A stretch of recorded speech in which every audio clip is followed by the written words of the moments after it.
Bonjour Marion Maréchal Bonjour. Le Pen et bienvenue. Tout d'abord quelques mots avec vous sur ce drame survenu en Argentine qu'évoquait à l'instant Fabienne Sintès. Trois beaux champions Mm. qui disparaissent. Oui, j'ai appris ça sur la route. La journée commence décidément bien mal, il faut le dire.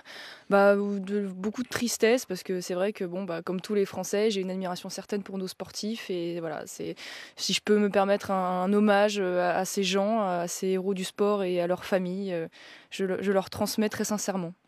Alors Marion Maréchal Le Pen, dans l'actualité, 20 assistants du Front National au Parlement européen sont visés par une procédure pour fraude, nous l'avons appris hier soir, engagée par Martin Schulz, qui est le président du Parlement européen, qui a décidé de saisir l'Office de lutte anti-fraude européen.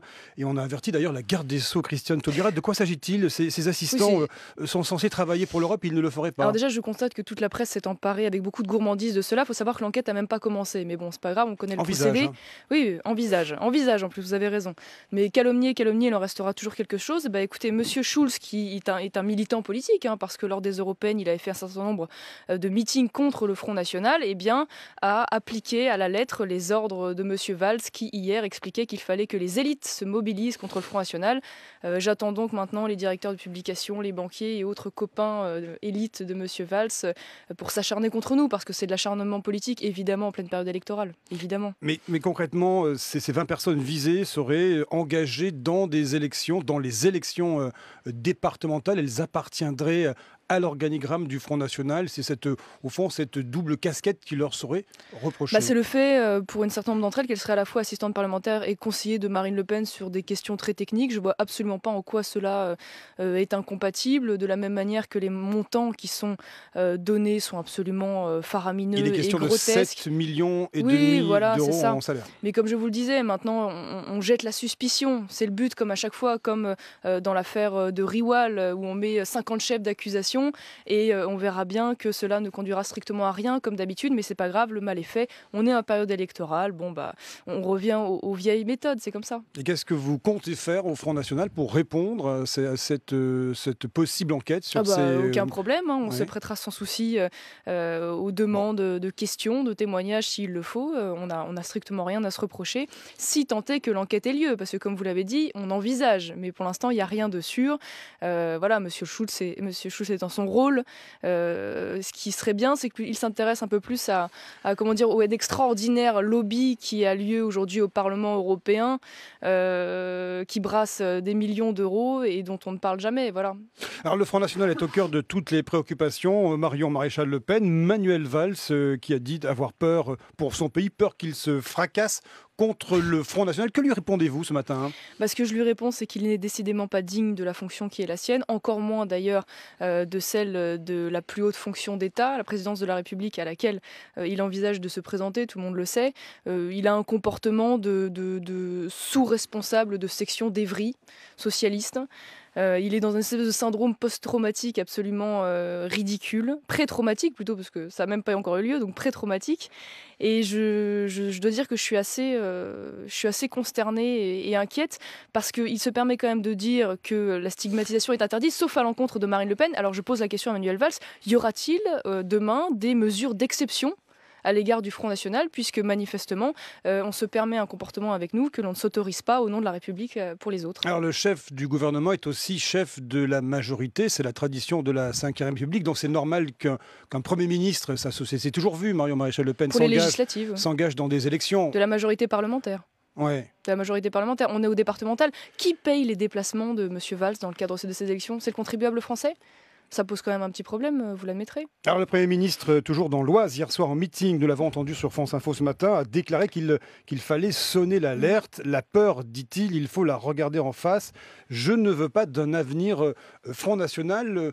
Au fond, est-ce que vous n'auriez pas envie de lever les doutes que peuvent susciter éventuellement vos candidatures? Mais moi, ce qui m'amuse surtout, c'est que pendant ce temps-là, qui fait son boulot?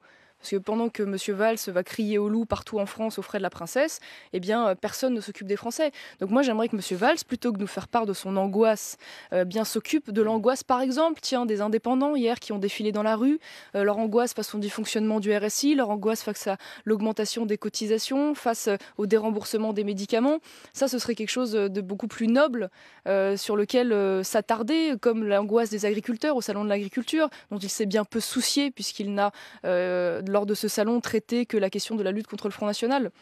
Donc je trouve que c'est un Premier ministre qui ne répond pas à l'angoisse des Français et je pense qu'il le paiera très durement lors des prochaines élections. Certainement son parti se fracassera-t-il sur les urnes. Alors vous faites vous-même campagne dans le cadre de ces départementales, même si vous n'êtes pas candidate. Jean-Christophe Cambadélis, le premier secrétaire du Parti Socialiste, vous a accusé, quand je dis vous c'est le Front National, d'avoir fait, je cite, les poubelles de l'extrême droite pour trouver vos candidats. Allusion tout de même, Marion Maréchal-Le Pen, au florilège des messages racistes, antisémites auxquels nous avons assisté, qui se sont multipliés. Est-ce que la direction du FN a fait le ménage depuis? Écoutez, florilège, nous avons 7648 candidats, si ma mémoire est bonne, et la presse, avec tout le zèle qu'on lui connaît, et en particulier Libération, a trouvé 11 candidats. Ça fait 0,1% de problème. Ça fait quand même 99,99% d'absence de problème. Donc moi, je veux bien qu'on soit dans une totale malhonnêteté intellectuelle, mais il faut quand même remettre les choses à leur place. De surcroît, ces candidats ont été immédiatement sanctionnés comme nous le faisons à chaque fois. Nous apprécierions que l'UMP et le PS en fassent autant pour les condamnations beaucoup plus graves que l'on peut trouver à l'encontre notamment d'un certain nombre de leurs élus, et même l'UMP d'ailleurs, parce que, pardonnez-moi, vous parlez de florilège, dans le genre florilège de crapules qui se présente notamment dans l'Essonne, où je suis ce soir pour l'UMP, on a de quoi faire. C'est-à-dire ? Je pense notamment à M. Tron qui est poursuivi, mais on a également M. Dassault qui avait été poursuivi et autres. On en a 4-5 exemples assez frappants. Les objectifs du Front National, vous pensez très sincèrement remporter des départements? On dit que vous visez le Vaucluse, chez vous donc. Disons que quand on nous pose la question, on explique qu'en effet, au vu des résultats extrêmement importants et de l'avance extrêmement importante du Front National lors des européennes, on peut en effet gagner ce département. Alors, évidemment, ce serait quoi un département Front National, Marion Maréchal-Le Pen? Ce serait comme une mairie Front National, ce serait des impôts qui n'augmentent pas, voire qui baissent, un désendettement largement avancé, 9 millions d'euros à Fréjus pour cette année. Ce serait des économies de bon sens, il n'y aura pas de disparition de la culture contrairement à ce qu'on peut entendre, il n'y aurait pas un départ massif de fonctionnaires contrairement à ce qui a pu être dit, et même je le crois d'ailleurs, comme dans nos mairies actuelles, d'élus d'opposition qui nous rejoindraient. Il y aura un troisième tour, vous savez ce que c'est que le troisième tour, c'est-à-dire l'élection des présidents des conseils départementaux. Vous allez monnayer éventuellement votre participation, vos soutiens, et comment ça va se passer quand vous serez en position de le faire? Là-dessus, on est très pragmatique, c'est-à-dire que Marine Le Pen a expliqué qu'elle mettrait en place une charte avec un certain nombre de points non négociables qui conditionnerait notre... on n'a pas encore le détail, on est en train de l'élaborer, on en discute en bureau politique. Ça peut être quoi par exemple ?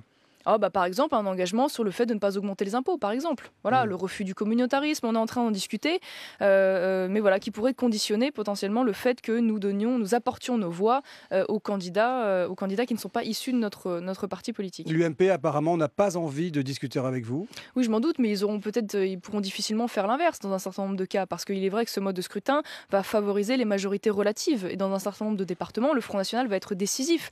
Alors nous, vous savez, on n'est pas sectaire, on est pragmatique, je vous le dis. Donc on n'aura aucun scrupule à voter des textes qui viennent de la droite comme de la gauche, si tant est qu'ils répondent à l'intérêt du département. Alors Marion Maréchal-Le Pen, sur la table du gouvernement, un premier rapport d'étape est rendu aujourd'hui. Il y a le dossier des autoroutes. Que faire? Faut-il résilier les contrats avec les sociétés concessionnaires ou bien les renégocier? Elles feraient trop de profits peut-être. Quel est votre regard au Front National sur ce dossier?